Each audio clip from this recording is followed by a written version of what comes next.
dead. Tulane alive. The Big 12. This is Locked On Big 12.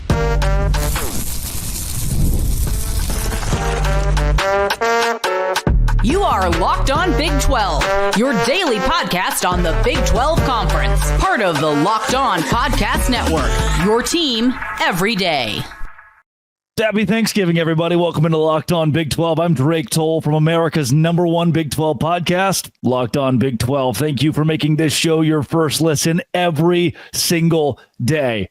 Tulane is dead. The Wicked Witch of the South. The Green Wave is no longer. They have fallen to Memphis, and they now will miss the college football playoff, opening a lane for the Big 12 to secure, finally, a very guaranteed spot in the CFP. I don't care if you're Iowa State or BYU or Baylor or Colorado or West Virginia. You're going, baby. There are 12 teams, and this system has already been proved to be a pretty bad system for placing those teams, that the top 5 conference champions where they need to be, will not fail us yet. Tulane losing to Memphis does this. For Memphis, they're a 2-loss AAC team. I'm sure, okay, great. I don't think they're not going to replace a Big 12 team, and they're not going to play for the AAC championship still. And for Tulane, you look at Tulane, and you're like, okay, now they've lost to Memphis, and we know they lost to Kansas State, and now they can't be a top 20 team. They lost to a Memphis team who was unranked and also had multiple losses in the AAC. That's not very good either. So the Big 12, whoever it might be, has to be ranked above the winner of the AAC and go to the college football playoff. I don't care who it is.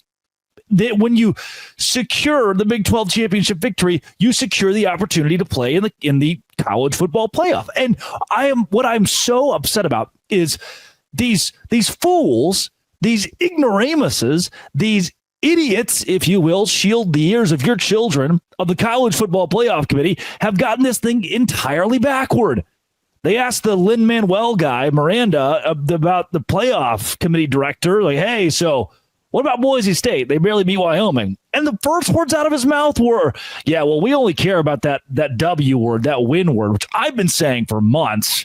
If you're 11-1 and you're non-conference, calling you the SEC, features ULM, Mercer, Western Kentucky, and you're a Big 12 team and you beat all those 3, then you're going to go to the college football playoff at 11-1. They value wins. They do not value your opponent. They do not value your strength of schedule. There has not been a single piece of rhetoric that's come from the college football playoff committee to say, hey, we care about how you win these games. No, they told us.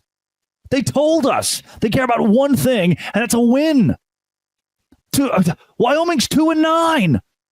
And this idiot from the college football playoff committee comes to the podium and says, well, we have coaches on our committee, which is a strong word to call that room of people. We have coaches on our committee who have played in Laramie, had their teams play in Laramie, and they said it's very tough to compete there, no matter the record of Wyoming. Buddy, BYU went there and beat the doors off of them, blew them out of the water. And Boise State struggled to win by less than a touchdown. How about Boise State's 7-point win against Nevada? But we might have to keep the Big 12 out because Tulane is there. No, this just was the stupidest rhetoric possible from so many of these talking heads. And now Lane Kiffin wants to come out and say, well, did you know that if any of the Big 12 teams played in the SEC, that they wouldn't win any games? We have a winning record against the SEC since 2021. Oh, the SEC is in this heyday of college football. The SEC is as good as ever. The SEC is the best conference in college. We have a winning record. It's not even just, you can be like, okay, well, historically the SEC is better. Sure, I don't care. But in recent memory, for this dominant Georgia teams, these dominant LSUs, these dominant Alabamas, the Big 12 is beating you. And now it's, 9-3 Ole Miss. I'm Lane Kiffin and my team stinks. I should get to go to the college football playoff, not the Big 12 teams who deserve it. Not the deepest conference in America. It's certainly not the Big 10. Those guys, you get past 4 teams, like, oh my gosh, everyone here reeks. It's certainly not the SEC. You get past 2 teams, and no one makes any sense. And it's not, I've told you this before. In the Big 12, it's not like this really bad team. It's not like a team that has 0, in the SEC, you have an Arkansas or a Mississippi State or even Kentucky, who they're just kind of bad. It's not like, oh, we saw flashes this week of a team that's well improved. No, there's no consistency to it. In the Big 12, when you lose to Kansas, it's because Kansas has the horses in the stable. They're playing really good football right now. In the SEC, when you lose to Arkansas, it's like, oh, we don't really know why that happened. They've sucked the entire year. Your conference doesn't get to be better than us for that. And now with a Tulane loss, we're in. What I think does stink is that we will have a lack of opportunities compared to the Big Ten and the SEC. So what if Iowa State gets in? They're an 11 seed. They get a tough first-round matchup. They go on the road against Georgia, and they lose. On the road against Texas, and they lose. You think, that was our one shot. They had to play a true road game against a tough opponent, and now we're out of this. It shouldn't be an indictment on the conference when everybody else gets to lose as many games as they want and walk into the college football playoff. What I do love is the conference is speaking out.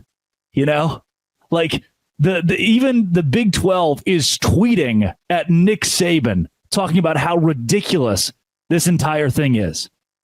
And for that, with all of that, like with Wyoming at 2-9, giving Boise State a real run for their money, with the SEC not being able to compete with the Big 12 the last couple of years, this rhetoric is just stupid. Sorry for my crass language. But the Wicked Witch is dead. Tulane is dead. Now what, huh? Now is Memphis going to make it over the Big 12? We're gonna make up new teams. Hawaii's improved this year. We should give them a spot over us, right? USF's in a good recruiting base. They could probably take that 12 seed. I don't know. We saw a salty game out of Wyoming last week. 2-9, sure, but we should at least consider them, right? Laramie's a tough place to play. According to the playoff committee leader, commissioner, or whatever you want to call him, if you send somebody to play at Wyoming in round one, it's anybody's ball game. That's a tough place to play in Laramie. Tulane. Thanks, man. That rocks. Now we still have some business to take care of, no doubt. I will not deny that. But this was a great first step. Thank you, Green Wave. You are my only hope. Be happy. Let's play some college football. This has been, it always will be, a show that's brought to you by GameTime. GameTime is... I don't think I can express to you how happy I am with GameTime right now, because I really wanted to go see the Under the Sky Festival in Montana, in Whitefish, Montana. And I said, GameTime, could you please give me tickets to the Under the Sky Festival in Whitefish, Montana? And GameTime says we have the lowest prices, guaranteed, or we'll credit you 110% of the difference. I said, GameTime, that's good. I'm going to buy it from you. And I did. I had a seat view. I had not just the lowest price guaranteed, but the most flexible ticketing coverage options in the industry. And with GameTime, I was able to build a dream trip for next summer. Take the guesswork out of buying tickets with GameTime. Download the GameTime app, create an account, use code LOCKEDONCollege for $20 off your first purchase. Terms apply. Again, create an account, redeem code LOCKEDONCollege for $20 off. Download GameTime today. What time is it? It is game time. All right. We did it. We're going to the playoff. Now it's time to suit up, crown a champion. This has been, it always will be, Locked On. Thanks for making it your first listen every single day. Go say grande.